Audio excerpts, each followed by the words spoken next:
We are officially going bowling for the first time under Arizona head coach Brent Brennan.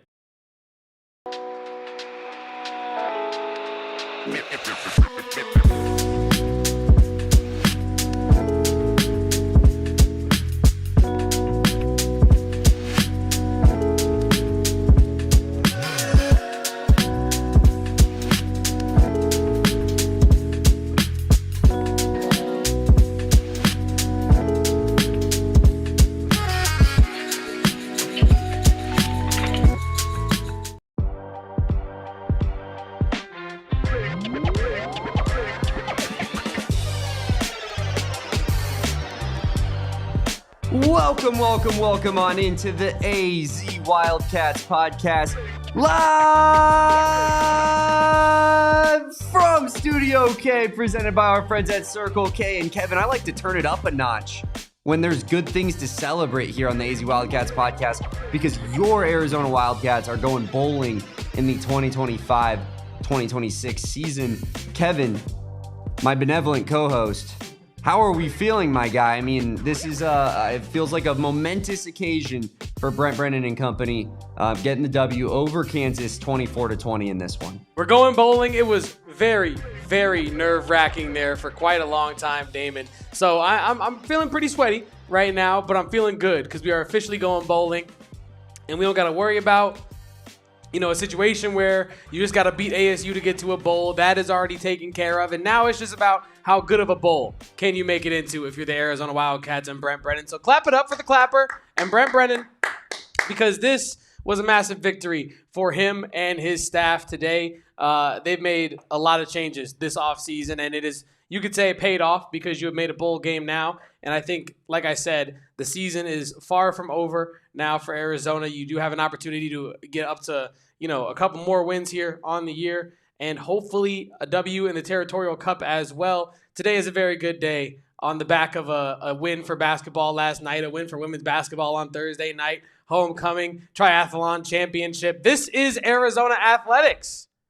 It certainly is. And I'm just fortunate that we didn't have to transition into a triathlon postgame show, Kevin, because it was looking like that was potentially something that we might have to do at certain points of this Kansas game. It wasn't a pretty game. It wasn't the best performance of the season for this Arizona team, but you found a way to get the job done on the road, or at home, I'm saying. You found a way to take advantage of your home games and keep home field advantage, because as we noted, this was probably your best opportunity to get the W and get bowl eligibility, gain bowl eligibility, because the rest of the road looked a little bit more difficult, especially Cincinnati on the road and ASU on the road, right? And it felt like you had to take advantage of these remaining home games. You did just that tonight, and now the pressure is a little bit off the rest of this season. 3 games left, nothing to lose as far as I'm concerned, Kevin. Whereas, I think that Cincinnati is still playing for potentially a shot in the Big 12 title game. I mean, I know that next week they'll have a lot to play for, but they have more pressure on them. And then you consider the fact that, Arizona State was leveled with the largest expectations that a college football team has ever had.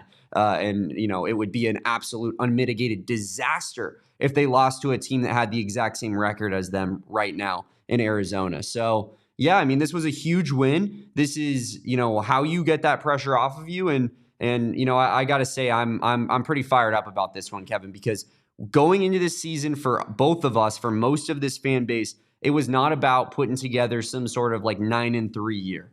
It was about gaining bowl eligibility and showing progress in the right direction. And now you're 9 games through the year. You got 3 games left and you're bowl eligible. You can't draw it up better than that. You really can't. We talk about this being a team that is a couple breaks going their way away from being a 7-1 football team. Now it would be 8-1 football team. This is a good team.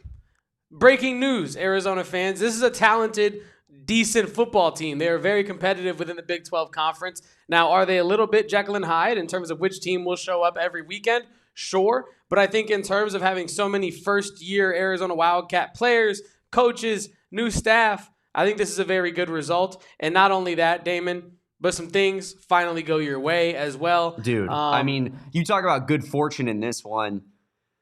Arizona got away with a couple, and not to say that it wasn't like it wasn't the right calls or that they weren't the Arizona making the plays out there, but I do think that and as the exact opposite of the Houston game, the BYU game where it just felt like everything was going against you, that flipped today, and it was nice to get some stuff in your favor, especially that defensive holding on that pick six. That was absolutely massive, and then you cap it off with a missed 30-yard field goal from a kicker that has essentially been automatic all season long, all career at Kansas, and he misses a 30-yarder. Kevin, maybe he was a little bit banged up from the previous field goal, but man, you got some good breaks today, and you took advantage of it. So it's it's football. It's a game of momentum. It's a game of breaks. Sometimes they go against you, like BYU. You just got to hope that doesn't, continue along all season where you continually are getting the bad luck, and hope that it has a positive regression in your end. And it did today versus Kansas. It certainly did. And we are almost 10 minutes into this show. We would be completely remiss to not mention Noah Fifita also tying for the all-time lead in career passing touchdowns at Arizona with his 67th in this one as well. Damon did not quite get to break the record as of just yet, but he did tie it today. Very good vibes all around. Very happy that Arizona and Brent Brennan were able to get the W today, as your mother says here with the super chat of $4.99.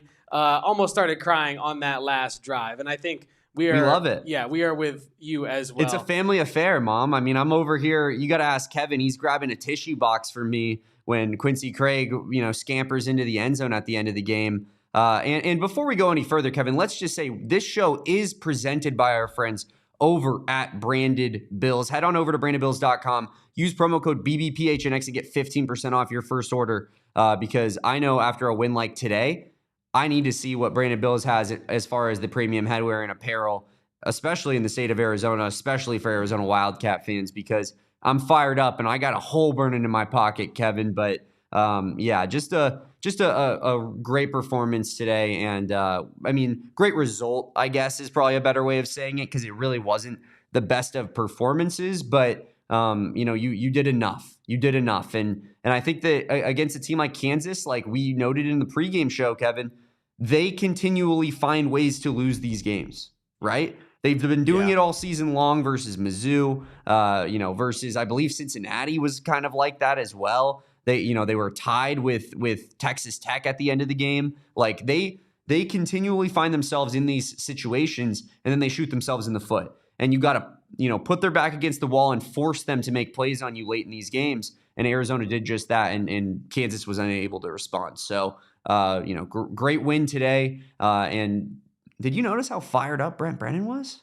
Very fired up at times. Screaming, especially for that, what should have been a targeting call against our sweet Noah Fifita. Brent Brennan was out there absolutely letting the refs have it, which you love to see. And it does feel like he is kind of becoming a lot more comfortable as the head man of the Arizona football program. And now he has a bowl appearance to get to this season, Damon. I also wanted to mention that this was a massive, massive game for those of you that are holding Quincy Craig stock. Just an absolute showcase performance for Quincy Craig. Justin Spears? That dive. Anyone? That dive where he reached. Oh, my goodness. That was absolutely insane, Damon. I do want to bring up another question from our chat, though, real quick. Anthony Moreno wants to know, where are we at with Brent Brennan? He says he's still not sure what to think, but I guess we should just get our temperature check out of the way early. Wow. Because this is a momentous occasion. And sure. I feel like it's going to be a positive thing today. So where are we at right now with head coach Brent Brennan? I mean, he did what he promised to do this season, and that was flip the script and change the vibes around Arizona football. I think you could argue that the fan support is still very, very lacking, Kevin, and maybe that's a big portion of the job here in Tucson is getting the fans bought in on what you have going on. And that we still haven't gotten there yet. But this football team, when you look at just the program and the team itself in a vacuum, is night and day from last year. The way that they're approaching these games, the coaching in these games from a coordinator standpoint. I think that Brent Brennan deserves a lot of credit. I tweeted it earlier today. Am I sold on a Brent Brennan long-term vision for the program? Like, I see sustained success, Arizona getting 8-9 wins. Like, I think that's that's the goal, is to find a place where you are consistently in that like 8-9 win range with, room to be a little bit better here and there with like a 10 win, 11 win season on a lucky year. Right. But do I think Arizona's there? Not really. But I do think that Brent Brennan is, he's stabilized this program. And so, I mean, I think, what did we say last week against Colorado? 6 out of 10? Yeah. I think I'm still so. At a 6 out of 10. I think that this was a game I thought Arizona was going to win by multiple possessions. You won by 4 points and you were losing for most of it. I do think that bears noting as well. So yeah, I think I'll keep hold strong at a 6, but definitely, feel decent about Brent Brennan and what his staff has accomplished, and hope that we can continue that momentum going into next year. Yeah, I would say I'm probably at about a 7.3 right now, to get specific with Brent Brennan. I'm really pretty pleased with what I've seen this season. I know it's not been perfect. We've not been short of complaints or critiques, I'll say that, but I do think that he does need to get some plaudits for getting this team to a bowl game, stabilizing the program, bringing in staff that actually has made winning impact this year as opposed to what was the case last year. Overall, this is a much, much necessary improvement over last season. And I think that now is a great time to talk about how much better this team is than they were last year, because you actually have a bowl game to talk about this year, when before today it was still up in the air. And we talked about it at times with him wanting to be like, well, I know we might have lost this game, but we're a lot better. And now I think a lot of people are starting to come around to that idea, because this team looks a lot better. You mentioned the idea that it was not a perfect performance, and we're going to get to that later. It wasn't a perfect performance. In fact, at points, it was kind of a bad performance from Arizona at home in this one. However, I think the ability to, wait for it, people, have some red line, to stay accountable, to stay in the fight. In Arizona, I think this team did not fold in the way that maybe a lot of fans at home watching this game starts thinking like, oh, they're going to fold. This is a moment where you really had it all in front of you, and now you don't because you folded at home. But the team was not thinking that way, clearly, and they went out there and fought really hard for 4 quarters and got a W to earn the victory. And we talk about what's different from last year to this year, and we talk about, I think I've said it multiple times on this show, what's different is the mentality in the locker room. Right, we might feel that it's the same with Brent Brennan, or the ceiling is still the same. The players don't feel that way, and it's real. They speak about Brent Brennan to a T the same way. Great guy, I believe in him. He's going to move us in the right direction. Everybody says that in that locker room around Brent Brennan. And if you don't even want to talk about Brent Brennan, let's talk about the team on the field. Because after that BYU loss, what are players talking about? They're talking about red line, being accountable, doing their individual job better to help the team do its job better, and they're getting back to work. So I think that the program is absolutely moving in the right direction right now. I think we had some cloudy days this season for certain, some missed opportunities that made you go, what if? But I think to have a bowl game in front of you, if you're Arizona, is massive. And I think we should definitely celebrate that today. That's one thing to celebrate. Another thing to celebrate is that Deborah Owens is here Woo! in the chat, in the postgame show. Deborah, we were worried sick in the pregame show. I did see you comment on our stream that was, kept live on accident past when we were supposed to be. And so I did know that you were fine. And that qualmed my fears a little bit, but it's good to see you here in the postgame show, Deborah. But yeah, Kevin, we're celebrating bowl eligibility. We're putting our bowling shoes on. Woo! We're holding ourselves we're mainline and red line directly into the veins here. And Brent Brennan, all is well in the world of Brent Brennan right now. 6-3 football team, 2 games in between there against, solid competition where you very easily could have won if things just broke a little bit differently. So I think plaudits need to be given for the direction of this program right now. Kevin, let's talk more about what we actually saw in the game, and we'll get into some post-game sounds here from players and Brent Brennan alike. And we'll do all that and more after the break here on the AZ Wildcats pod. Do not go anywhere. If the Arizona Wildcats win their bowl game, I'm sure some players are going to be getting some NIL kickbacks. And you know what they can do with that? Maybe spend it, maybe save it, maybe invest it. But for damn sure, they're going to have to manage it with our friends over at Monarch. Now, Monarch is a real financial opportunity that you cannot allow to slip between your fingertips. You hear me talk about Monarch, our friends over there, all the time, how they help me manage my money, because I am not so good at it myself. It's like having a personal CFO for you, because most people cannot name all their financial accounts, whether it be your different credit cards, different debit cards, all the different subscription services you have.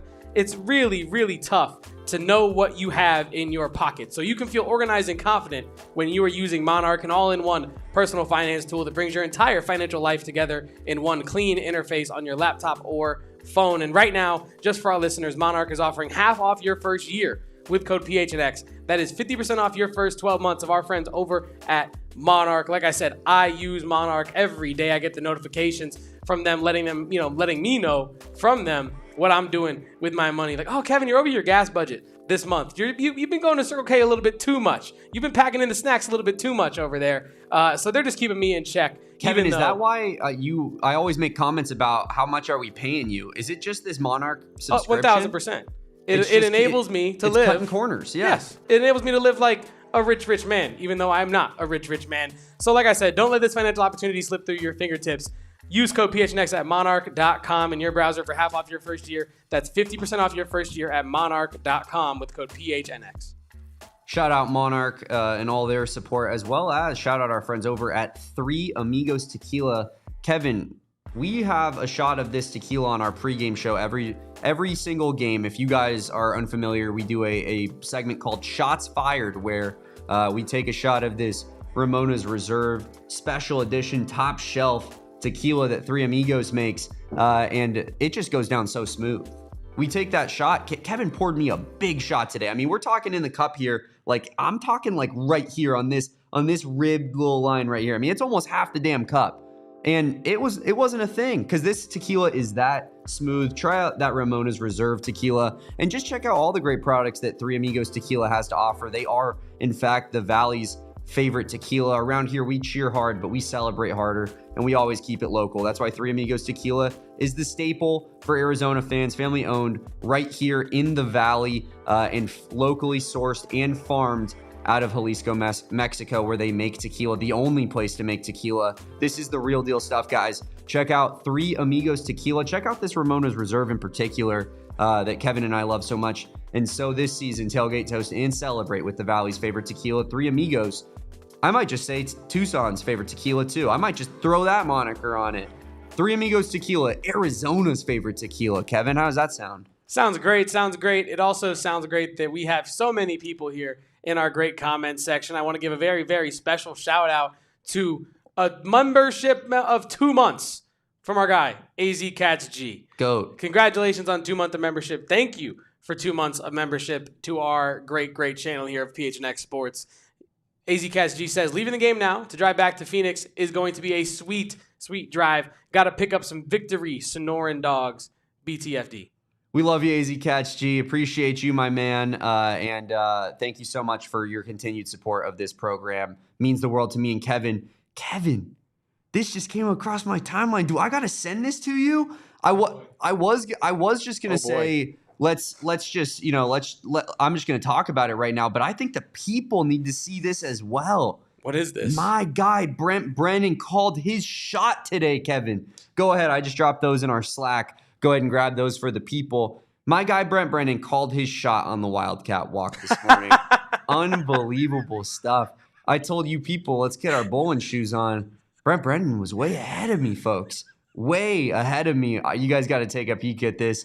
And I gotta say, I do love the fire and the energy from Brent Brennan. Sometimes it does feel like it happens after we specifically ask for it. And I think that that's what rubs people the wrong way a lot of the time. It's what makes people think it's contrived or it's forced or whatever, right? But Brent Brennan, he has been showing more fire after that Houston game and the way in which we got screwed by the officiating. Today in that non-targeting call. But I think me and Kevin both thought it was definitely targeting if they happened to take a look at that.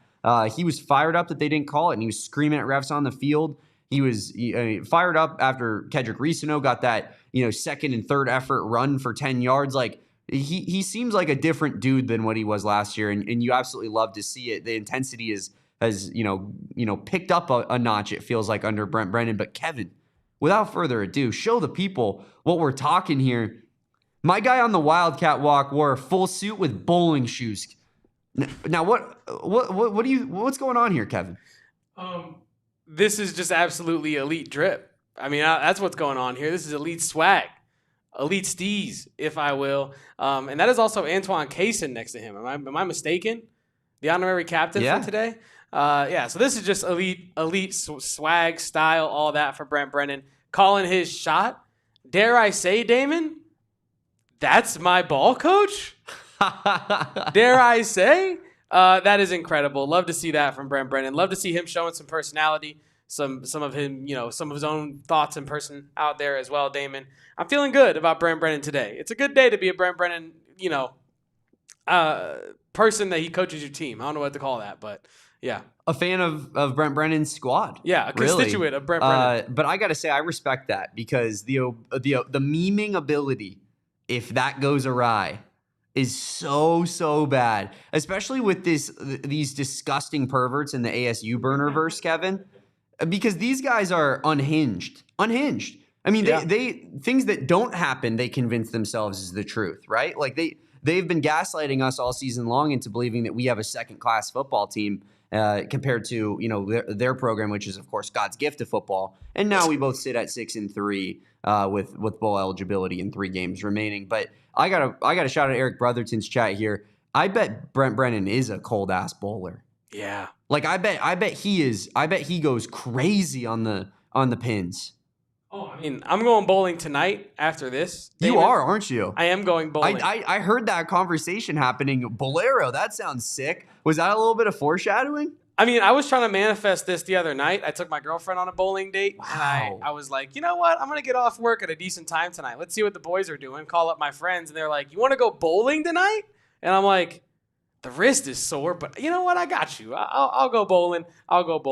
That's crazy, dude. I mean, I respect it. For anyone that, as much as I rib you about you care about basketball, you're not a football guy.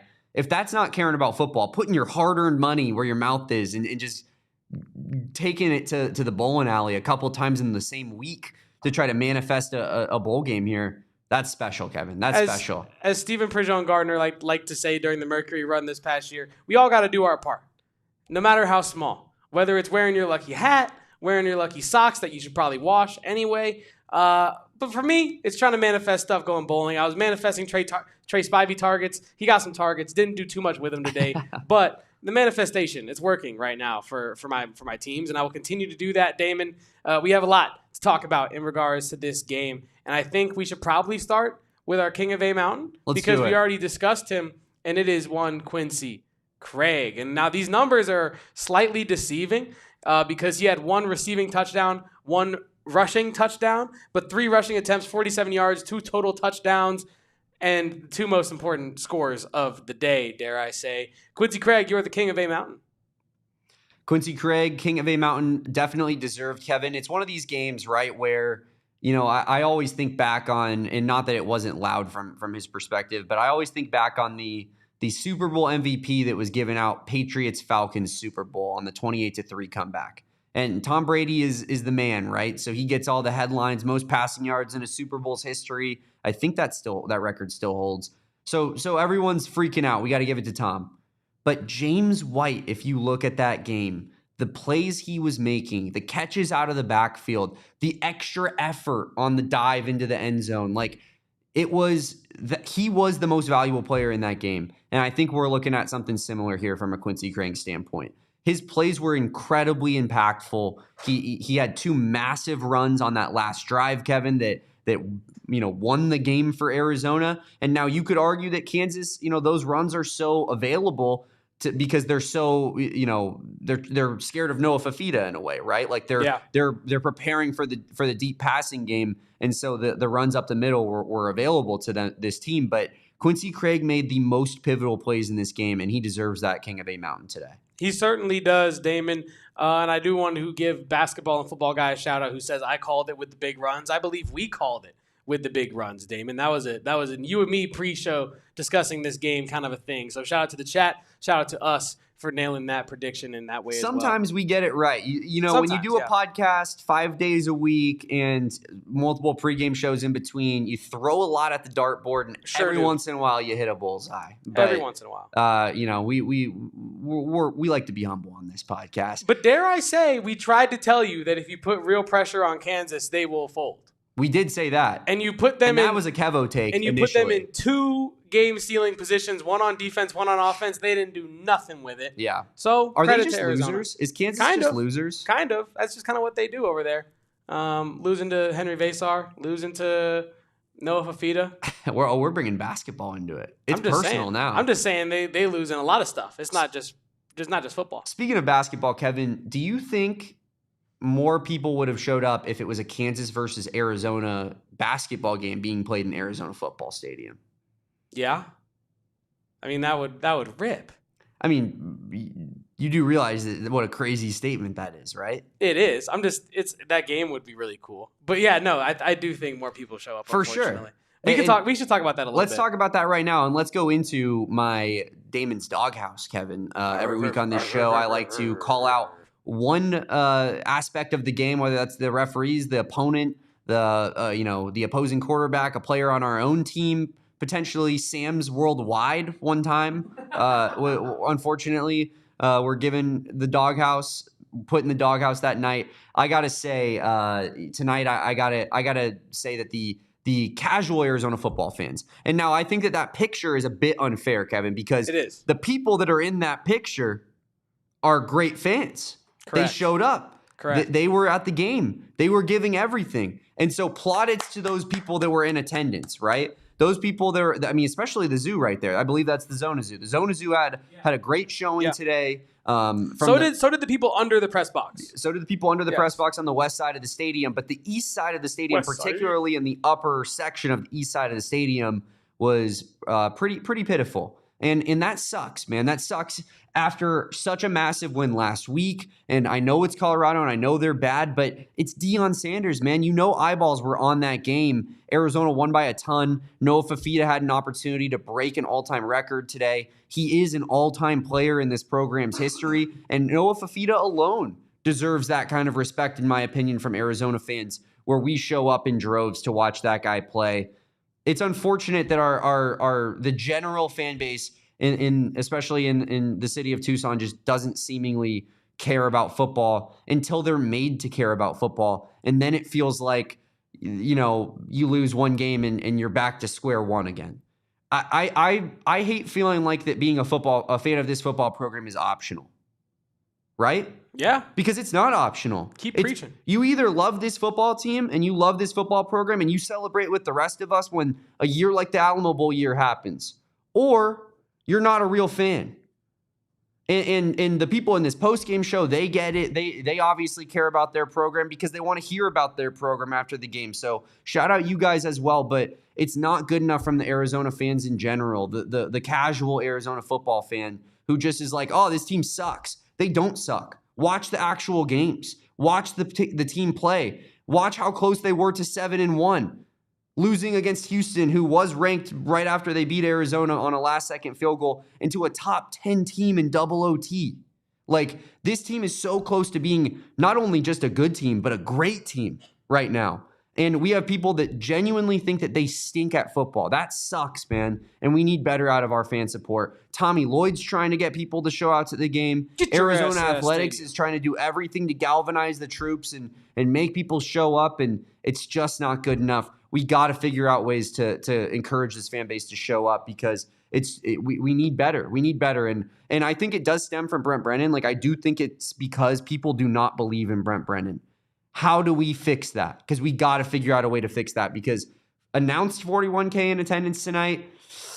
I'm thinking more like 34, 33K in attendance tonight. I need better. I need better. Yeah, and I think that's also well put, that it does depend on Brent Brennan. And you said, at what point does that need to stop? Well, he's got a bowl game now ahead of him, and he has a chance to finish this with 8 or 9 wins on the year as well, which would be an all-time season for this program. That's the reality of Arizona football. And that's what I'm getting at here in the end. Like this team, what people need to realize, and I think it's taken a lot of wins to get to this point. You have to become bowl eligible for us to be able to say this, but this team is a whole lot closer to the Alamo Bowl team than they ever are close to last year's team. Oh, for sure. And I think that people I think it was Sean's point, that you have the nasty taste of last year in your mouth. And if you are a casual football fan that's not paying any attention, like you don't even know who the offensive coordinator is. You have no idea who the defensive coordinator is. You just know win or loss, our quarterback, some wide receivers, and Brent Brennan. Yeah. Right? And if all you can think of is last year, I understand why you might not believe, but I think the time for the casual fans to come back is now. What excuse is there? The weather's becoming beautiful. You're bowl eligible. You have a chance to finish the year with 8 or 9 wins, with a potential win over your injury-laden rival. This could be a movie picture-perfect ending for Brent Brennan's season this year. Yeah. So I think now is the time for fans to finally show up. This, I think, we talked about it a little bit when we talked about Houston's lack of fan support, but they were a lot further on this spectrum than we were in terms of team success, right? I think now, zero excuses. Zero excuses. At least before you're like, well, I don't believe in him to make a bowl game. I don't think he's the guy. I don't want to spend my money on that. I disagree, but I can't totally begrudge you for that, you know? But now he's going to a bowl game. And now, like I said, it's set up to have a really successful end of the year. So what is your excuse now, casual Arizona fan that does not want to show up to this game to support a once-in-a-generation type of talent in Noah Fifita for this program? Yeah. Now support a guy that stayed for the city of Tucson. Noah Fifita stays because he believes in Brent Brennan, but he's really staying because he believes in Tucson. He believes in the Arizona program. And he believes in the Block A. He cares about his legacy. Yeah. And he believes he can fulfill his legacy here. Yeah. The man is tied for all-time touchdown passes because he stayed. So, yeah, I don't understand the people that their total support is tied to Brent Brennan. There are a lot more things to support with this football program than just the head coach. And I'm not even saying you shouldn't support the head coach. You should.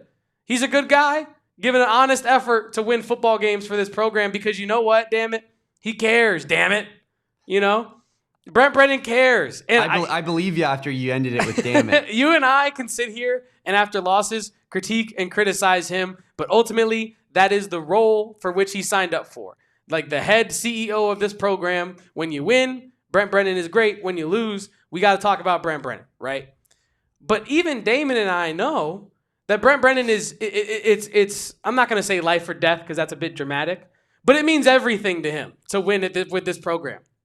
So I don't understand the fans that blindly hate Brent Brennan and blindly don't want to support the program that they say that they like and that they say that they want good things for. We talk about whether it's the chicken or the egg with fan support and good football teams. I don't know if there is that one hand washes the other, Damon. Like one does not, like you cannot have one without the other. And I think that today was a really poor example of it's homecoming. Yeah. That's basketball just played last night. Yeah. Women's basketball won on Thursday. It's I don't understand why. And you said, like, I was being a little hard on the fans saying, damn, we're about 40 minutes from kickoff and it's still empty. And you're like, well, okay, it's about a little bit of an hour. Like, let's give them some break. But it's homecoming, dude.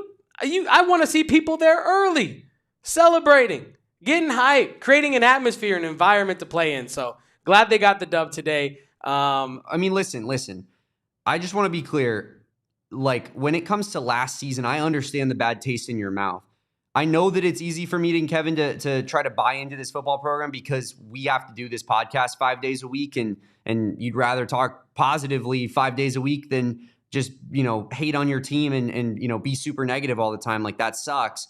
That being said, no one wore last season like these two people, especially me, not to like put you out on it, Kevin, but like we all know how much I love this football team. No one was hurt more than me last season. I promise you that. Like, I did not want to buy back in. I was ready to be done. I was ready to be done last year in January or December after the "you guys are going to love every second of it" speech. Like, I was out. I was fully out. And then I was like, you know what? We got him for year 2, so let's give him a chance. And I've listened to the things Brent Brennan has said, and I think if you're being honest and fair, he's accomplished most of that. I hear what you're saying, Little Knives. I think you're being a little bit, like over the top by saying that we hated Brent Brennan. I don't think that Kevin and I ever truly hated Brent Brennan. We've had him on this program multiple times. He's a really good dude, likable person, and we've enjoyed, our interviews with him.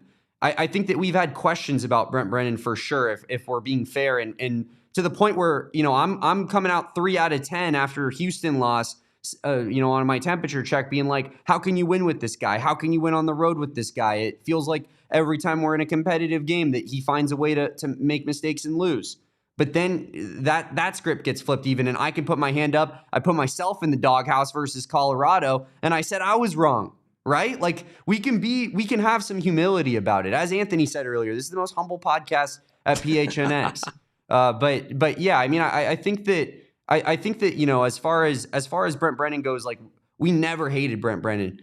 We did have higher expectations for this program than what we showed last year, and he has done what he has set out to accomplish this year in terms of changing that. And for me and for Kevin, I believe, to speak for both of us. Yeah, and I think, to add on and kind of wrap up that point, what you were making is, I think it's one thing to be like, when asked, I don't think that Brent Brennan's the guy to lead the program at the end of last season. Or to be asked, do you think that they should return Brent Brennan to the program, and say no? I think that's fair, right? But I also think what's key is there's a lot of people nowadays, Damon, and we talk about this in relation to other takes off air all the time, that they want to be right so bad, right? That when presented with new information, they refuse to change their take, despite the wise thing would be to change your perspective on things, right? Brent Brennan, last year, at the end of last year, if you would ask me, should Brent Brennan be brought back as the head coach of the Arizona Wildcats, I would have said, hell no.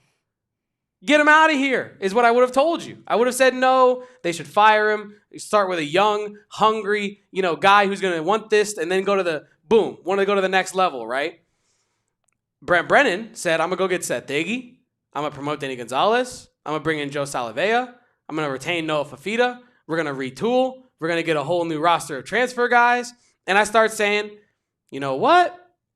I get it. Okay, I see the vision. I'm not there yet. I'm a very big skeptic right there, but I see the vision. You win a couple games that haven't played anybody at the time. Still a lot of questions.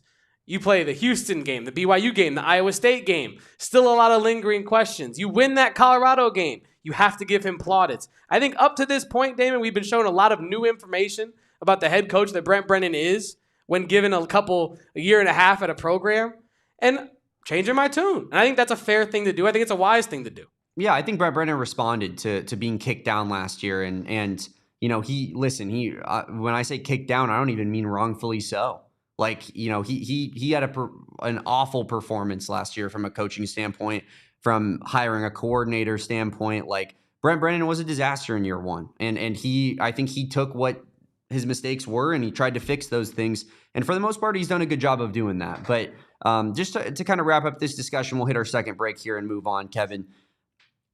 Earlier, I believe it was Angel, said something about the price of the tickets. And I had someone in my mentions on Twitter today say the same thing, that it's expensive.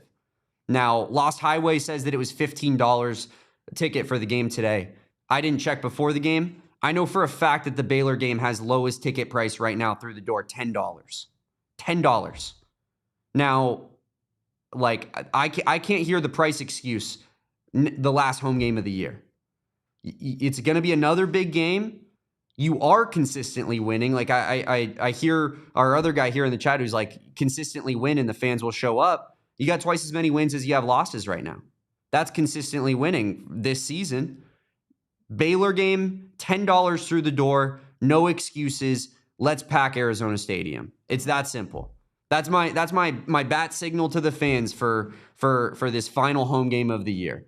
The price is not going to be an acceptable excuse for this one, because I've checked the prices. It's very doable. Use promo code PHNX on Game Time, and you can get yourself 2 tickets, cheapest available, and pay this much with a $20 off discount. It's that easy. So no excuses for this one. Kevin, we do have more awards to give out on the other side of this break. Let's do that after we talk a couple more of our favorite sponsors. And you know, I got to tell the people, Damon, about our good friends over at Circle K. If you were some of the fans that did show up to Arizona Stadium, I'm sure that you made a stop at that Circle K right there across the street. Maybe filled up your car, maybe got some refreshments, because it's America's thirst stop is Circle K, Damon. It's my favorite gas station, bar none, not even close. If you throw a stone, you're probably going to land in the Circle K parking lot. There's Circle K's everywhere. It's the most convenient thirst stop that there ever was. And if you want to save on gas and snacks and beverages and all this other stuff that we all enjoy daily, join the Inner Circle for free by downloading the Circle K app. Terms and conditions apply at participating locations. Visit CircleK.com for details. And you might be wondering, what do you get when you download the app and become a member of the Inner Circle? Let me tell you, 25 cents off on your first 5 fill-ups, 3 cents off on every single fill-up after that, until you go from 3, you take your tassel, you put it to the other side of your head, and now you get 5 cents off per gallon when you graduate, earn enough, stop by enough into the next level of the Inner Circle. You know, Damon, I got a text the other day that was saying, if you show up to Circle K 5 times this month, you'll get 30 cents off per gallon for the rest of the month. Unbelievable. Wow. I've never stopped by Circle K so many times in a couple of days span. Say that to me one more time. I believe it was, the text was, visit 5 times this month, get 30 cents off per gallon. Wow. All you got to do is stop by once on your way to work every day, maybe get a pack of nuts or something, and you're saving money on gas. So join that Inner Circle Rewards program for free today. Download the app, CircleK.com. Shout out Circle K for sponsoring our great Studio K here that we do the show out of every single day. And shout out our friends over at Rally House as well. Kevin, we're going to be doing something really fun with Rally House as we near closer to the Territorial Cup game, where Kevin and I are maybe potentially going to be picking out a mystery item for one another on Rally House's website. And then you guys are going to have the opportunity to judge our drip up against the PHNX Sun Devils crew, to which we know it's not really even a discussion, right? We have a way cooler drip than the Sun Devils crew does. And when it comes to the stuff at Rally House, there's nothing better than their Arizona Wildcats gear. Head on over to rallyhouse.com, the go-to spot to shop for all your favorite local Arizona team gear, with tens of thousands of products to shop from. The good news about Rally House is that here in AZ, and their 3 locations that they have here in this state, they only sell local team gear. You're not going to walk in, you're not going to find a bunch of Dodgers crap. Makes me sick to my stomach, like I see at some other sports memorabilia stores. Hate that. Rally House mitigates that disaster completely. We love our friends at Rally House. Find your local Rally House location and shop their entire product assortment online at www.rallyhouse.com. You know, Damon, I know you wanted to do our awards tracker after this break, but I do want to talk a little bit about Noah Fifita, because he's not going to be really discussed too much in the awards tracker side of things, and I think he might be going a little bit underrated on this post-game show. In reality I really want to discuss with him is his wheels.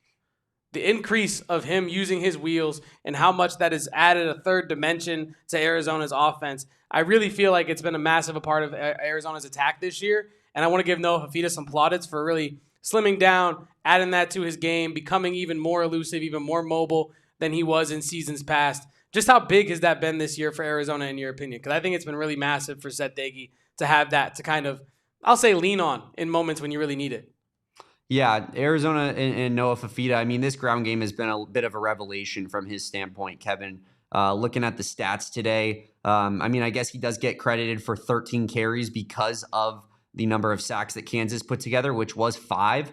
So in actuality, Noah Fifita had about 7 carries, and I don't know the exact sack yardage lost, but he did have some big scampers on the ground. The fact that he got sacked 5 times and he still had positive ground yardage, I think is pretty indicative. And there were a couple plays where, you know, he definitely found himself in a lot of open space, right, on some read option type plays. Love that aspect of Noah Fifita's game. Wasn't his greatest game overall. 16 of 31, 158 yards, 2 touchdowns, 0 interceptions. But and he definitely could have had a couple interceptions. There was that one where that guy dropped it, right in his hands. Probably could have been a pick 6. There was, of course, the holding penalty that was rightfully called, but brought back a pick 6 in another one. So wasn't a super clean game from Noah Fifita's standpoint. Probably one of his lesser games of the season, if I'm being completely honest. But even in the process, he still finds a way to win. He still finds a way to get that game-winning drive done, Kevin. And also he breaks a record. He ties a record. He ties Nick Foles, Willie Tuitama at the top, all-time touchdown pass leaders in Arizona football history. Of course, he recently passed Khalil Tate not too long ago. And, even when he breaks this record, I think most people will still say Nick Foles was the best quarterback in program history. That's fine. Noah Fifita is number 2. Noah Fifita is the second best quarterback this program has ever had. He proves that consistently. Last season, despite it being a disaster, was not Noah Fifita's fault. If you truly want to look at what was going on the football field, that was the single worst offensive scheme I've ever seen in my life. And this year, he's putting on a performance, putting on a show again. 23 passing touchdowns, 4 interceptions on the year, Kevin, through week 9. Through game 9, I should say. Spectacular stuff. Very, very spectacular. Out of curiosity, Damon, what do you think Noah Fifita would have to do to surpass Nick Foles? Pretty much run the table this year. I mean, he does have an extra. To be fair, he does have an extra year next year, so it does offer him some ability next season to potentially take this to another level. Man, I mean, it's tough because Nick Foles has that Super Bowl MVP, and I know that didn't happen at Arizona, but that does ups your standing with your fan base when you win a Super Bowl MVP like that, and you're the only guy who's ever done that in program history. People are going to sit there and be like, "That's the GOAT.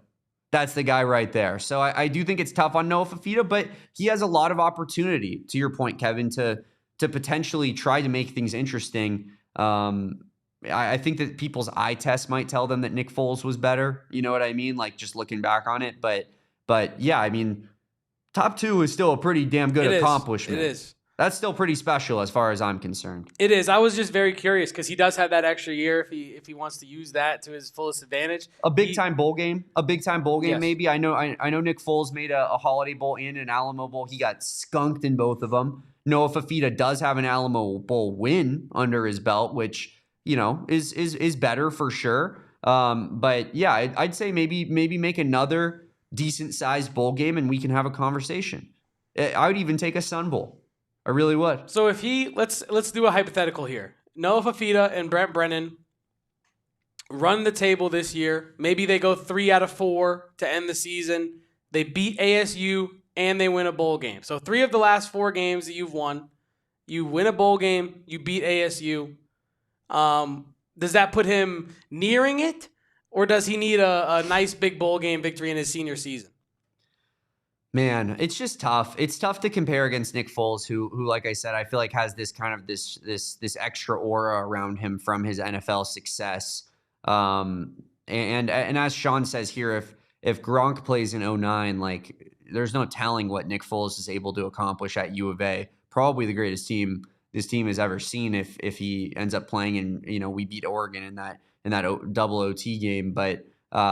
Yeah, I mean, if Noah wins 3 bowl games in his time, he'd be the only U of A quarterback who's accomplished that, and that would be pretty special. Most touchdowns, most bowl wins, lots of records. I mean, he'd have a real argument. He'll have more games played than Nick Foles, so that is a major factor in the statistics. But man, I mean, the fact that we're even having this conversation is indicative of what a great player he is, right? Like the fact that we can even sit up here and be like, is it a conversation? Yeah. Nick Foles, the GOAT, versus Noah Fifita? It really, really is. And this is part of the reason why the lack of fan support bothers me as well, is because we have this special player who is the face of the program, who plays the most important position. And if anyone deserves the fan support, it's Noah Fifita. It really is. Who's made the decision to remain loyal to this team and this program and this city when the easiest thing would have been absolutely not, right? Find me the biggest, fattest paycheck on the fastest flight out of Tucson after 2024. I don't think anyone would have blamed him. But that's just not who he is. And so, we love that guy for it. We do love some Noah Fifita. Well, Damon, let's get into our awards tracker. Talk about he gives everything. How about when he got hit on that play, Kevin, and what probably should have been called targeting, and he just bounces right up and is trying to get to the first down marker. That low center of gravity was working literally miracles for He's Noah a tough Fifita. guy. Tough guy. Extremely tough. And not only that, his head got sandwiched between two defenders. Damon, it was targeting on one defender, and that pushed him into the head of the other defender. Very extremely tough for Noah Fifita. You've talked about it at points this year, but it was something that you brought to my attention at the beginning of the year, and now I'm kind of noticing it in Noah Fifita's game. He is so damn good at avoiding the like truly, truly tough hits that when he takes a solid one, it's like, whoa. He actually got hit pretty hard there. Yeah. But yeah, he's extremely tough. Then, he gives everything. Even then, he falls on his own accord, it feels like. Like, he's still on his feet, still chugging for a couple more yards, and then it just felt like he was dazed and confused and he had to fall over, right? But, like, it wasn't like he just fell straight over and when he got nailed. He got hit, and he's still on his feet. But, yeah, he does have an uncanny ability, it seems like, to avoid the big hit, knock on wood. But even when getting sacked left and right by Kansas today, to which a few of those were his fault, to be fair. He was not evading the pressure the way in which we've seen Noah Fifita evade the pressure in the past. But yeah, he's such a good player, man. And even in his games where he doesn't look that good, he still helps the team get the W. Lost Highway wants to know, is he back on the NFL radar, you think? I mean, his arm is NFL caliber. That's what I go back to. It sucks because I just, with that frame, does he have the athleticism, right? That's always going to be the answer, because you look at a guy even and not, this maybe is a terrible example, but you look at a guy like Tua who doesn't have a big frame, but he's bigger than Noah Fifita. And you can tell he doesn't have the athleticism, and it's a big problem. So it's like, does that hurt Noah Fifita a little bit? The fact that, maybe at the next level, him taking hits just looks a little bit different. His arm is quality of an NFL quarterback. It absolutely is. So it makes it really interesting. And, there's almost no one I'll be rooting for harder to make it at the next level. It feels like it's almost like Jason Gardner-esque. And I know that that's like a callback for maybe some of the people in this chat that remember watching Jason Gardner in the early 2000s. Like, he didn't have the height, but he did have all the skill and ability in the world. And you just wanted that guy to be successful and make it. It was a different time in basketball. Maybe Gardner would have made it in a modern NBA more so, but he didn't have the chops to do it back then. Hopefully Noah Fifita can be that guy and despite the small stature, get the job done here. But Kevin, let's hit our final break here on the AZ Wildcats pod, and then we will wrap up giving some awards out to people. Do not go anywhere. We'll be right back. I would love to talk to all of you about our friends over at Pure Edibles. Now, Pure Edibles is a Freedom State founded company right here in the state of Arizona, and is available statewide in 130 dispensaries across this here Freedom State. It was created in Flagstaff at Noble Herb Dispensary. That is the home of our friends Pure Edibles. And if you want to celebrate, want to unwind, the game stress you out a little bit, Pure Edibles can help you out with all of that. Now, if you want to know exactly what kind of vibe you're getting into, perfect, because on the outside of those little tins down there that you see, they are clearly labeled with the side effects or the effects that you're trying to get into when you are using Pure Edibles, whether it's uplift, unwind, good sleep. There are all the different types of vibes, including CBN, CBG, CBD, and marijuana-derived THC. Pure gummies are designed to be ripped or bit in half, making them easy to either dial in your dosage or share with a friend. Go find yourself some Pure Edibles products from one of the over 130 dispensaries that sell them statewide. Shout out Pure Edibles. Shout out Tom Lemke here in the chat saying hit that like button, because my guy Tom got himself a brand new fresh pair of shades the other day from our friends at Shady Rays. And of course, he used promo code PHNX when he checked out to get 35% off, Kevin, a pair of premium polarized shades from our friends at Shady Rays. There are shades that are rated 5 stars by over 300,000 people. And I didn't even tell you the best part yet. What is it? If you lose or break your pair of Shady Rays, all you got to do is hit up their support team, send them your order number, and say, guys, no questions asked, I lost them. Is what it is. Can't tell you what happened. And Shady Rays is going to send you a brand new pair. It's that simple. We've had people in our chat like Kobe Thiel lose his sunglasses, find out about the lost and broken replacement policy from this ad read, and hit up Shady Rays support team and basically get a brand new pair of sunglasses before the ad read is even over. It is a fact that he got it done before the show is even over. That's actually a genuine fact. That's how fast Shady Rays support team acted in that moment. There's nothing like it in all of eyewear, the lost and broken replacement policy. I know, guy like me, I'm losing sunglasses left and right. I need something like this, and Shady Rays is the only option for a guy like me who's losing his sunglasses because of this lost and broken replacement policy. So Shady Rays, it's the eyewear that has your back, and we've teamed up with Shady Rays to give you this exclusive offer. Head to shadyrays.com, use promo code PHNX, get 35% off a pair of premium polarized sunglasses. Try for yourself. The shades rated 5 stars by over 300,000 people. Eric Brotherton, another example of the great Shady Rays lost and broken replacement policy here, says they replaced his lost or broken pair. How about that? His stolen pair. I love it. That's no good. It is no good. But you know what is good? That replacement policy, because even if you do get wronged, like our guy Eric did, you can make it right with getting a new pair, Damon, with getting a new pair. So I'm all about that. All about it, Kevin, and all about some awards that we got to give out on this post-game show. We do have, in fact, some sound coming from Brent Brennan and from some players here. And then we'll get our guy, Coein Kinney, on the show to wrap things up, hear his thoughts. Boots on the ground in Tucson. Very, very important stuff, Coein Kinney. Make sure you guys are throwing him a follow as well. But, Kevin, I do want to talk about some awards. So why don't we get those awards up on the board, and I can go through them here. Week 10 awards. Quincy Craig, you, sir, are our MVP. Offensive player of the game as well. Quincy Craig, deservedly so. Oftentimes, MVP ends up being offensive or defensive, depending on what side they were on. We're giving defensive player of the game to Dalton Johnson. Few players it probably could have gone to. I thought that the Arizona linebackers actually had a pretty good performance tonight. Max Harris left the game, came back with a brace on. Tough dude, deserves a lot of credit for that. Max Harris ended up finishing the game with 9 tackles as well with Dalton Johnson, and I believe there was a 3-way tie at the top in terms of tackles from an Arizona standpoint. Yep. 9 tackles from Tay Brown, 9 tackles from Max Harris, so 18 from your 2 linebackers. And then Dalton Johnson with 9 tackles as well. Dalton Johnson almost comes up with that game-sealing interception at the end of the game.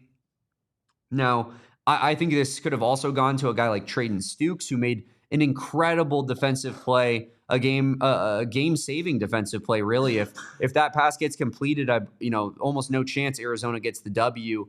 Tracks that ball down, looks back for the ball at the perfect time, and swats it away. Traden Stukes, such a good player as well. But we're giving it to Dalton Johnson. And then you look at breakout player of the game, Matthew Lotto. Matthew Lotto, comes in at left tackle out of Apollo High School, Arizona native. By the way, Matthew Lotto's 2 Apollo teammates happened to leave with Jed Fish and take their mosey on their way up to Seattle. Matthew Lotto decides to stay, and he's getting playing time just a year later. Comes in for an injured Ty Buchanan and does a pretty serviceable job. When Quincy Craig scored that touchdown to retake the lead at the end of the game, Matthew Lotto was getting a lot of hype from his teammates on the sideline, his coaching staff, hitting him on the helmet. Great job from Matthew Lotto. And then I believe we had one more tracker to give out away today. Quincy Craig, transfer player of the game. That's obvious. Transfers in from Portland State and gets the player of the game, gets the transfer player of the game to boot. Now, there was a certain freshman linebacker that you believed deserved a little bit of a shout out on today's show. Should we talk about him right now? Yeah, let's do it. Myron Robinson, I thought, also could have been a good shout for breakout player of the game. A third linebacker who totaled a good amount of tackles today. Myron Robinson, 7 tackles, Kevin. 2 solo, 1 TFL as a freshman. Really good stuff, man. I think Arizona, as much as I'm saying that these linebackers played pretty solid today, I do think that Arizona needs to upgrade the linebacking unit in the offseason. I think that it's been kind of the weakness of the defense. It's been a lot of why the quarterback power stuff has worked against Arizona so effectively. But Myron Robinson showed a lot of fight today and showed a lot of potential. Freshman with 7 tackles in this type of game, really good stuff. It's really, you love to see that, and I think back to preseason camp, preseason media days, when you're talking to Brent Brennan about, you have a lot of freshmen that, specifically, I think the conversation was about the receiving core, right? G.R. Richardson and Isaiah Mizell and such, but he was consistent, right? If the freshmen are good enough to play, damn it, they're going to play.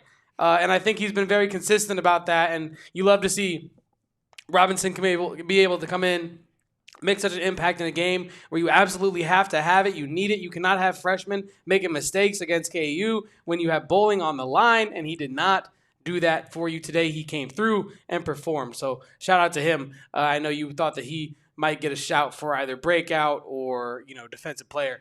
So I did want to make sure we gave him a proper shout out on the show today as well. Absolutely. And shout out everybody here in this chat who's made it to the hour mark. We're going to go ahead and stop, streaming with our streaming partners and let the party continue over on YouTube as we go into overtime on the AZ Wildcats pod.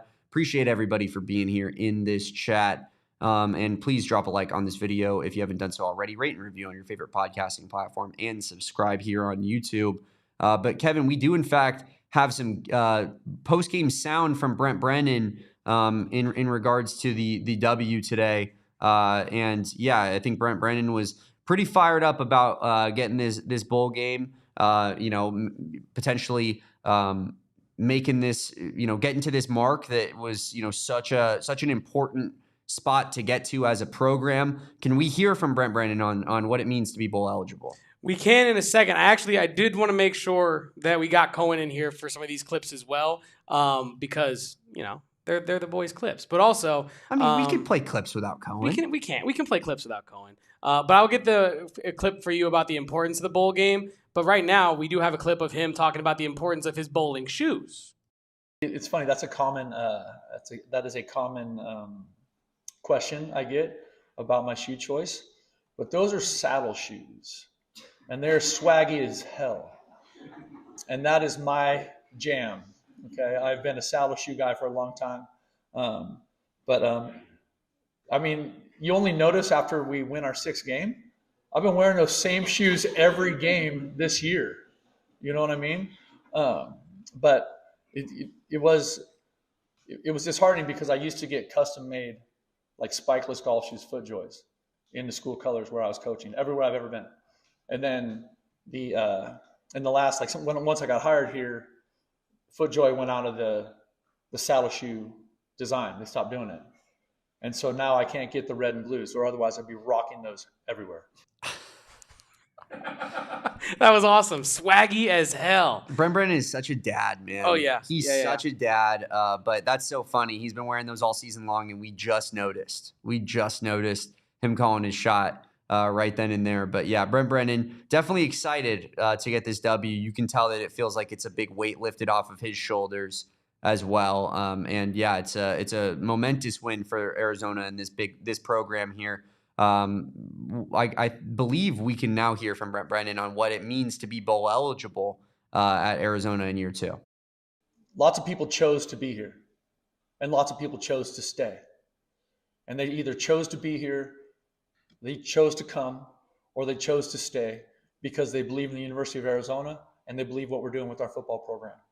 And I don't think you get that if you don't have good alignment from your president, your AD, head coach. Like you have to have it from top down. And when you think about the decision to elevate Coach Gonzalez, Desiree, all for it, right? The decision to bring in Seth Daggy, Desiree, all for it. That matters, right? Like you have to have support and you have to have everybody rowing in the same direction.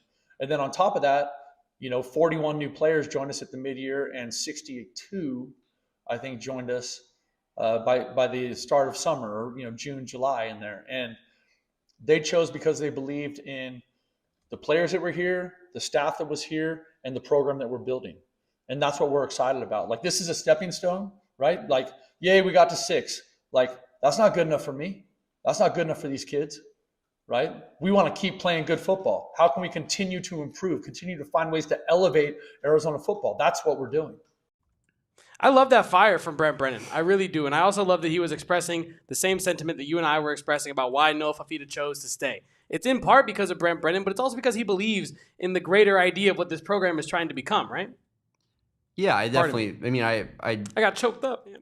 Yeah, choked up. You also did the thing where you pigeonholed me into one side, and I didn't really know how to. Yeah, Kevin, for sure, totally, my guy. I was feeling quite frankly, I was feeling a burp, and I was like, I gotta eject this point that I'm trying to make and pass the rock to my guy Damon. The shot clock, shot clock dwindling down. Whatever Kevin says, I'm with, my man. And of course, we do have our guy Coein Kinney, who is live from Tucson, Arizona, and he is, I'm sure, very fired up about this Arizona football W because Same thing as me. Coein eats, sleeps, breathes this football program. And after a devastating year 2, I know my guy is fired up or year 1, I should say. I know my guy's fired up to make a bowl game here in year 2. So let's get Coein Kinney here on the screen. Coein, my guy, how are we feeling?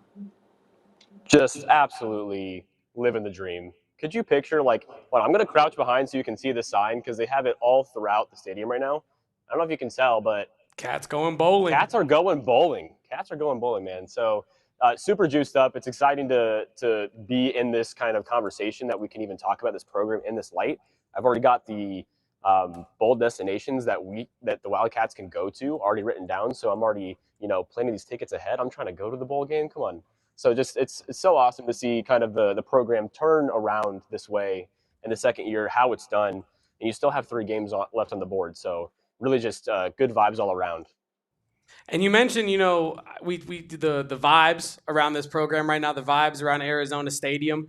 I understand that Brent Brennan had some fire in his opener. Now, we did go through him talking about the importance of the bowl game and him talking about his bowling shoes, but we did not quite talk about him in his opening statement. So here is Brent Brennan's opening statement that our guy Cohen's going to break down after this one. Let's go. Yeah, wake up, baby. What an awesome day in Arizona Stadium. I just want to, first of all, thank you all for being here. Really, really appreciate it. Really, really special day. It was awesome having Antoine Cason being our honorary captain, all the football alumni that came back, all the alumni, the students, everybody that showed up for homecoming, that showed up to cheer on this team. It was just an incredible day. It was an incredible day in there. The impact the crowd had on the opponent late in the game was significant. I don't think that kid didn't like that field goal late in the game. And I know I'm jumping ahead and everyone's like going to be mad at me for doing that. I don't really care. Like, that crowd mattered in that moment. That crowd impacted that moment. And that's what we're talking about building a real, just challenging, hard home field advantage at Arizona Stadium. This team is really, really special. It's an awesome group of people. Just when I think about all week, I talked about what a physical game this is going to be. I said it over and over again. And because we have a ton of respect for Kansas and we knew who they are. Super well coached, outstanding in all 3 phases, right? They're the best special teams unit in the Big 12 statistically. So we knew that it was going to be an incredible battle. But our players just kept responding. We just kept finding ways to respond in some really tough moments. Down 10, we responded with a touchdown right before half. There were so many good things that we can be so excited about. And I know it wasn't perfect, and that's okay. We'll fix that. We're accountable for that. That's what Redline is. The accountability piece is a huge part of it. But we're going to enjoy this.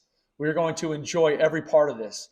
The excitement in that locker room, the joy coming off the field, the joy on the field at the end of the game, that last moment when it hit zeros and everybody got to experience that was magic.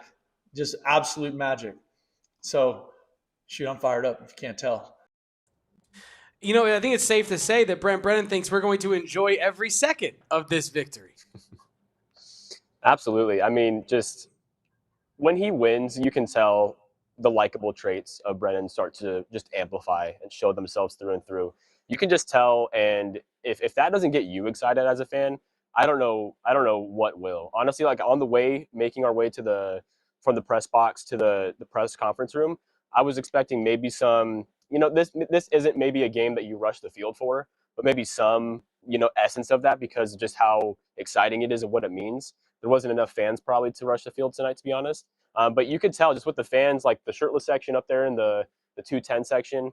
I mean, I know Colorado was doing that last week, and that was, losing teams do that. We did mention on the Twitter, but it's cool to see, like, even though there are not as many fans here to really sell this thing home, like the ones who were here, you could feel just the emotion and how excited they were. So the program is going in the right direction, and we'll see what happens, from here.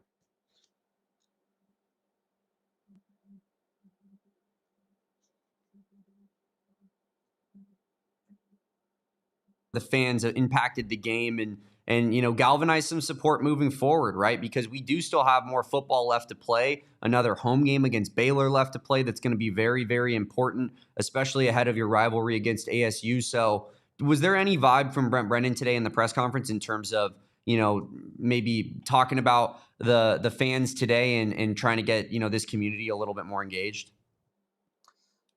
I wouldn't say specifically try to get them more engaged or any potential solutions to get people to more games. I think he gave credit to the fans that did come out. He even pointed to the fact that, the quarterback playing for this team right now is setting records. He's about to break one here soon. We all can imagine. So he blatantly shared, like, you're watching one of the best quarterbacks in this program's history. I don't know why you'd want to miss out on that guy playing in this field. So ultimately just kind of like saying that we got special things going on here right now. You want to see that if you're a fan of this team, to be honest. So, but no solutions, unfortunately. I think, honestly, like, what you're going to get here is what you're going to get. Our friend Justin Spears on Twitter had mentioned something along the lines of, what if a basketball game was played in Arizona Stadium? What would the audience look like? I'm actually curious myself. Like, is this just how many fans we have here, or is this, an indictment of something else? But I think you know the answer to that question, Cohen. If they played a game between Arizona and like Kentucky or something on that field, oh my goodness, you'd have almost 60,000 rocking. No, 1,000%. Yeah, 1,000%. What were the vibes like there? Boots on the ground in Arizona Stadium. I know a lot was made of the fans that were or were not there, but were the vibes okay? Was the fan support of the fans that were actually in the building okay today? I would say for the most part, yeah. Like the crowd noise is like coming into effect here, and it's weird because there's not the number of fans that you would expect to make that noise. But the fans who are here, it's electric. Like the missed field goal, that was probably the loudest I've heard this. Well, actually, the Quincy Craig breakaway touchdown was pretty insane to hear in person. And even the deflection on the Hail Mary to end the game, just, fans believing that just accepting the fact that this one's over and they are now going bowling. So I would say the fans who are coming to these games do deserve a lot of credit. It makes you imagine, like, what would it sound like and look like if there was a packed house. But honestly, I think the people who are coming are doing a really good job. I mean, we've seen in moments what it looks like when Arizona Stadium's rocking, and it is a pretty special environment that we have seen in the past, but it's just not consistent, right? And it's funny that you mentioned that Brent Brennan said we have a quarterback who is the face of this program. He's breaking records. How is that not something to show up for? Was Brent Brennan tuned into the postgame show, Kevin, before he walked up on stage for his media availability? You know he was. Because we were saying exactly that right here, right after the game. Like, how could you possibly not want to support this dude of all players in this athletic department in any sport? Noah Fifita is pretty much the easiest person to root for. And I think from an Arizona fan standpoint, like, how could you not want to go and support that guy when he's shown such loyalty to this program and to this community? Like, let's do it for Noah Fifita, guys. We got one home game remaining. It's not expensive. Let's go out there and let's show up and let's actually put on a good performance from a fan standpoint today. Now, Coein, this was obviously just such a massive result, just in terms of what it means from a bowl eligibility standpoint. And this is kind of how I wanted to wrap up the show today, but it's great to have you on to talk, this as well. What's your favorite bowl game and where do you want to go? Well, out of the ones eligible for us, I would say, all right, I have like a personal tie to the LA Bowl only because it's hosted by Gronk, and I think that'd be awesome to have Arizona play in that bowl game where Gronk's kind of endorsing it. That's a content well. Exactly. But I believe the LA Bowl is against the Mountain West team. So unless, we're getting like a Boise or something interesting like that, that could be fun and enjoyable. But if you wanted more high stakes competition, a team from the Big Ten or the SEC, personally, I'm going with the Las Vegas Bowl just because it's, from Arizona, it's generally accessible to get up there. Basketball just played a game there, and it's not a far drive at all. Well, generally speaking, it's easier to travel out there, and you're going to play an SEC team. I would like to see this Arizona squad go up against an SEC team, even though it might not be one of the higher tier ones. I'd like to see how it stacks against that competition just for fun. Yeah, some of those are great options. What about the Pop-Tarts Bowl? Pop-Tarts gosh. Bowl. Stole would the be- words right out of my mouth. Just- And I was like, I need the Pop-Tarts. As far as content goes, I think the only thing that could match Rob Gronkowski hosting Arizona's bowl game would be a live edible Pop-Tart mascot on the field that will be killed as he is every year, sacrificed to the Pop-Tart gods at the end of the game. That would be pretty special. Of course, there's actually some pretty decent sized city locations when I'm looking at these lists here. I mean, we got there's the Alamo Bowl, of course, Pop-Tarts Bowl in Orlando, Texas Bowl in Houston, Liberty Bowl in Memphis, Rate Bowl in Phoenix, and the Independence Bowl in Shreveport, which of course we played back in the day. Then of course you also have the Pac-12 Legacy Bowls here, which is the Holiday Bowl, which I have on my shirt right here. The Alamo Bowl I already said, the Vegas Bowl, the Sun Bowl, the LA Bowl, and then there are various bowl games as well in which you can go to. But yeah, some decent sized options for an Arizona squad this year. Should be fun to see. The Alamo Bowl last year was BYU versus Colorado, wasn't it? So it's potential Arizona could play some sort of we could claim it was the Big 12 championship against a team that we probably didn't play in the regular season. That could be a fun little matchup, maybe like a TCU Arizona or something in the Alamo Bowl. But yeah, lots of good options here. Let us know in the chat what your guys' preferred bowl game is as Arizona fans. Which ones would maybe you try to make it out to if Arizona got it? But yeah, I wanted to discuss with my bros where are we taking this trip, fellas? I want to go to the Pop-Tart Bowl. I want to see the Pop-Tart get sacrificed. I think that is my answer. It's as simple as that. The Arizona Bowl with Gronk is a close number 2 because it's the Gronk. What else do I need to say? Coein, where are you at with all this? I agree. I totally forgot about the Pop-Tarts Bowl, which how can you? Like, the legacy of that thing is insane. And I love the field design, too, they do for that one. It's just they put so much effort into making that thing feel special. So if Arizona could somehow find their way in that Pop-Tarts Bowl, you got a good matchup, I would be fired up. I love that. And we talked about the quarterback that is leading this program to hopefully maybe potentially a Pop-Tart Bowl. Noah Fifita and Coein, you have sound from Brent Brennan on our QB1. Here is Coach HC1 on QB1. Noah Fifita is everything to this program. And I think that's one of those. You all know Noah. You guys have all spent time with Noah. He is an incredible leader. He's an incredible human being. He's an incredible person in this community. He cares about the U of A. He's loyal. He's chosen to stay. The whole world tried to buy him the last 2 off seasons. He chose to stay. He is so special. And it's funny because you rarely see him get emotional on game day. And it's happened a couple times in the last 3 games where you've seen that kind of that fire and that energy, but he's normally just like calm and dead even. He's the leader. He's the voice. On that last drive, when everyone's like going crazy, like we're huddled right after the missed field goal, and everyone's going crazy, and there's lots of emotion, lots of guys talking, blah blah blah. He looks like he's like fishing at the lake, like he's just calm, like he's totally focused on what's ahead, and because of that, the guys feel that from him. He's just a really, really special player and an even better human being. Extremely special human being is Noah Fifita. Coein, what are some of your biggest takeaways from our QB1 tonight, and I guess the majority of what we've seen already from his career at Arizona? Yeah, I think tonight was one of those examples where, him or the offensive unit definitely didn't play their best game that they could have. It was tough sledding as far as, this game was very defensive at times where, offenses on both sides were having a hard time. I think pass protection today for Arizona was an issue. I think Fifita did have a fault in some of those sacks by turning and running when maybe the pocket was clean for a couple of seconds. Maybe he was holding onto the ball a little bit long.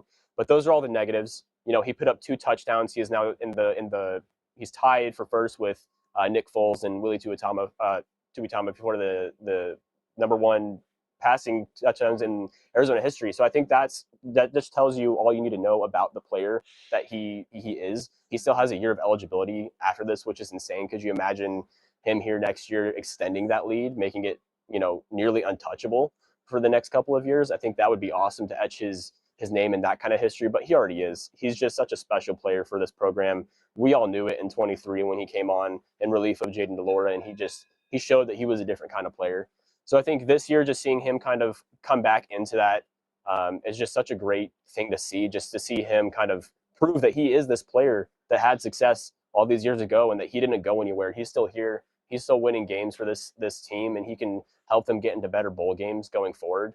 And so it's awesome that, we live in a city where we got a quarterback like that at our program. Absolutely. Yeah, it shouldn't be taken for granted at all. And I think it's not to keep beating a dead horse, but it's why the fan support and the lack thereof is discouraging from people that are locked in on this football program, because he really is that guy and one of those special players that you grow to cherish after they leave your university in particular. But Coein, I don't know, did you have anything else from a position group standpoint tonight that you wanted to talk about? Maybe somebody that you thought deserved a lot of credit from tonight's big victory? Yeah, I don't know if you guys talked about linebackers at all today. I think most of them went unsung, to be honest. You had, I think, I could be wrong by this. I know Max Harris definitely was tied for number 1 in tackles, which, what a dog, dude. He got almost, like, the injury that he had on the field looked so awful that he had to get helped off the field. He was walking on one leg, being helped to the sideline. You didn't think he was coming back at all. And then he comes back a few minutes later with some sort of brace on his knee, and he's finishing the game out, and he's, tying the team in tackles. So that is just unbelievable grit. I feel like that fires the rest of the team up when you see a guy go down like that and he's back out there along your side. Tay Brown also just an excellent game. I feel like during the beginning of the game, I put out on Twitter that he's having kind of a sneaky game here. He had a tackle for loss, 3 solo tackles. A couple of those felt like they were defensive stops, and he was always just sniffing around the football. I feel like in a game like this where you needed your defense to stay locked in, because it was really going to be about, okay, when your offense is going to go make that drive for you, so you need to hold in for them. I feel like the linebackers just, staying around the line of scrimmage, especially with a dual threat quarterback like Jalon Daniels is for Kansas, I feel like they had a really good game and kept Arizona in this one. I noted before the game that, keeping Jalon Daniels in the pocket, keeping him contained and not letting him, kind of get out and, make off-platform plays was somewhat the game plan from an Arizona defense perspective. I agree with you, Coein. We did talk a little bit of linebackers before you got on. I think this was probably the best linebacker game of the season we saw from them as a unit. I think that as far as position groups on defense, not to put all the blame on them, because that's not the case at all. But I definitely think that they've been the weakest of the position groups thus far on the season. I thought the D-line has played a little bit above their heads. The DBs are clearly, the crux of this defense every single game, and the safeties in particular. But I thought the linebackers, could there's some room for growth, room for improvement. And today, Max Harris and Tay Brown really had great games. And Myron Robinson, who's a freshman, added 7 tackles of his own. And between those three, Coein, you got 25 tackles between those 3 linebackers who got the majority of the snaps today. So great game from a linebacker standpoint, and great minds think alike, my guy. Yeah, I don't want to touch on Myron Robinson too much further, but just really exciting for that position group as a whole going into the future. Obviously the transfer portal era today is crazy. You have no idea who's going to stay and who's not. You have no idea who you're going to be able to develop essentially going into the next year. But I feel like the building block with him is there. Tay Brown called him in the press conference. He called him just super athletic, like it flashes on the tape. And I feel like you can see that on the field. I think he had a forced fumble too today. So just seeing that gets you incredibly excited for the potential too. Yeah, no doubt about it. One thing I think that bears noting that maybe we could monitor for future games is it did feel like we got away from the run game a little bit today. We noted that Kansas was susceptible to these kind of allowing these big explosive runs, and we did see them at the end of the game that leads to the W. We saw it from Ishmael Mahdi at a certain point in this game as well, but it didn't feel like Arizona was leaning on the ground game enough. And maybe that Kansas was prepared for that passing attack of Arizona tonight. Something to monitor moving forward. Feels like Seth Doege was really on the rise in terms of his game calling and his game planning. And then today, not to say it was an awful game because you still got the W, you put up 24 points, but it wasn't necessarily the continued trend of success that we've been accustomed to these last couple weeks. Yeah, I think, not to keep dogging on Seth Dagy, I don't mean to do that at all, but generally speaking, I would feel like this is probably one of the worst offensive games of the season, compared to maybe even Iowa State, those two kind of high on the pedestal there. But I think when it mattered, he called the plays that were, working. I agree with you with the run game standpoint. I feel like this team has a really good ability to just break massive runs, these explosive runs out of nowhere from, Ishmael Mahdi. Quincy Craig is just, I'd be curious to see his yards per carry right now, because I feel like every week he has this insanely long run. So just, I feel like, to your point, getting that consistently set down, we were able to, ride the run game when you can, because it worked and it won you the game tonight, to be honest. So I agree, just, Seth just incorporating that into his game plan, and when it's working, ride on it. You don't have to, you do have a superstar quarterback back there, but you don't have to ride his arm all the time. You can kind of let the running back room that you have, which is excellent, by the way, kind of, easy to victory.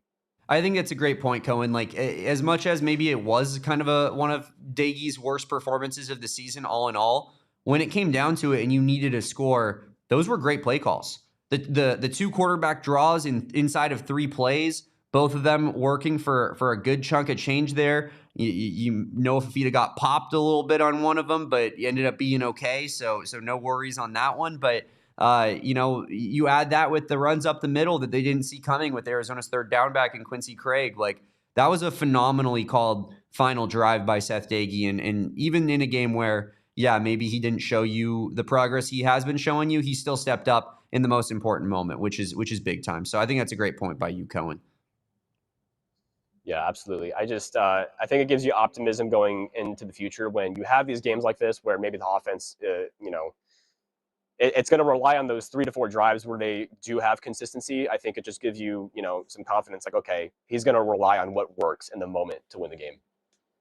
For sure. We got a couple more super chats, I believe, if I'm not mistaken, Kevin, to hit before we get out of here, or I guess just one, right? We did read my mother's super chat from earlier, talking about how she almost started crying on the final drive because she was so emotional about how this football team, same mom, same. But Norin here in the chat, ball knower Norin, $9.99. I'm excited.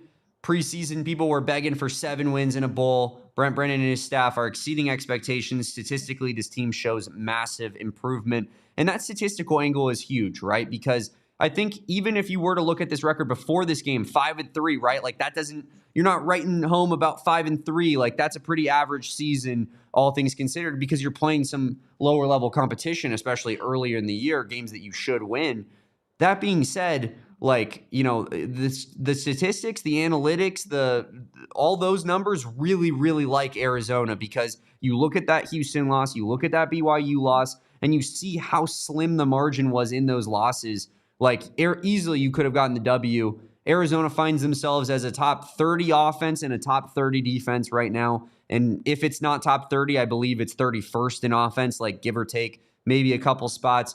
This team is vastly improved, and even though the record maybe before this game wasn't looking exceptional, it was such a difference from what we experienced last year to this year. So, this team is pretty solid. They got another big game coming up here against Cincinnati. We'll be talking about it all week on the AZ Wildcats podcast, where Cincinnati just came off a bye week. They just got embarrassed the week before against Utah. They're going to come out and they're probably going to play a really, really hard game, especially still that they have Big 12 title hopes still alive on the line. Cincinnati's going to give everything next week. Arizona's going to have a great game in order to respond. Potentially the best game of the entire season to go ahead and beat Cincinnati on the road in an early kickoff. But it's not all said and done. As I tweeted out earlier this week, Kelly Ford Ratings gives Arizona about a 40% chance to get the W in that one. And that could see itself rising potentially if Arizona, after this big win against Kansas today. So we will see. We will find out. Big game against Cincinnati on the docket. We'll be covering it all week long on the AZ Wildcats podcast. Of course, Kevin, we do have basketball coverage later on this week.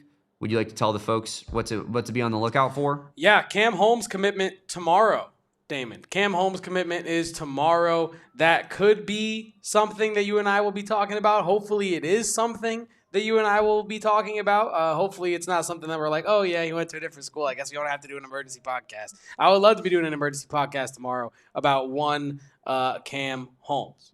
However, we do have more basketball coverage. We're going to be talking about the upcoming UCLA game. They also play NAU, in-state rival, dare I say, November 11th, this upcoming Tuesday at 7 p.m. And then after that is 3 days later, next Friday, UCLA live from the Intuit Dome. Absolutely massive game. Will DJ Tom E. Lloyd put belt to Mini Mix ass again? Who knows? Or will it be a nightmare like last year? I pray it's not. I hope Arizona gets the job done. But we're going to be keeping you live and locked in with all that basketball coverage throughout the week. Of course, we'll be giving you a Monday show at 2 p.m., a post-game show for that NAU game on Tuesday. Wednesday, we will be off. Thursday, we'll be previewing UCLA and Cincinnati games. And then Friday, we'll be going pregame watch-along, post-game for Arizona versus UCLA. And then we'll parlay that into a nice little Saturday football versus Cincinnati. We appreciate you, my guy, Coein Kinney, always giving us the great coverage, boots on the ground in Tucson, Arizona, covering this football team. Shout out you tonight, my man, and give yourself a pat on the back. We're bowl eligible. We did it, Coein. Follow Coein at Coein Kinney. That's it's spelled there on the screen for you, but it's also at COEINKINNEY. I'll do that one more time because I screwed it up twice. COEINKINNEY. And I'll just tell you guys, I was reading it the first time, and then the second time I was like, what am I reading it for? I know how to spell Coein Kinney, and that's why I didn't mess up on that second one. So follow Coein, follow all his great work, support him. We appreciate you, my man, and we'll get you out of here on that. Appreciate you guys so much. Is there any better time, football and basketball at the same time? Oh my gosh, it's so perfect. Thank you guys so much. I appreciate you. It is perfect. A nice little sports equinox from an Arizona standpoint, and cherish it, Coein, because people like me unfortunately had to deal with FBI scandal basketball years and Kevin Sumlin football years, and just deal with the biggest disaster of being a student of all time. So if you are a U of A student, cherish the good times when you have them. Kevin, that is going to do it for us today in our great post-game coverage of Arizona becoming bowl eligible by defeating Kansas in this one at home by a score of 24-20. You can, of course, follow Kevin at KevoPost. That's KEVOPOSTS. You can follow me at Damon Dog. That's Damon DAWG. And you can follow us at PHNX_Wildcats on all socials, except for TikTok, where we're at AZ Wildcats Pod. Anything else before we get out of here, Kevin? Pray for me. Hopefully I bowl a perfect game tonight.